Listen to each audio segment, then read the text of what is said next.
জামাত হবে,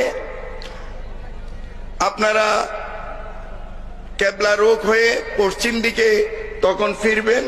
এখন আপাতত কোরআন সুন্নাহর বয়ান শুনুন, যার মাধ্যমে আমরা কোরআন পেলাম, সুন্নাহ পেলাম, আল্লাহর একত্ববাদ পেলাম। সেই রসুলের জন্মদিন আমাদের করতে হবে না? সে জশ্নে জুলুস আমাদের করতে হবে না? শুধু জশ্নে জুলুস করলে চলবে না, কোরআন সুন্নাহ ভিত্তিক জীবন ব্যবস্থা গঠন করে সবাইকে মুমিন মুসলমান হতে হবে। কথা বুঝতে পেরেছেন?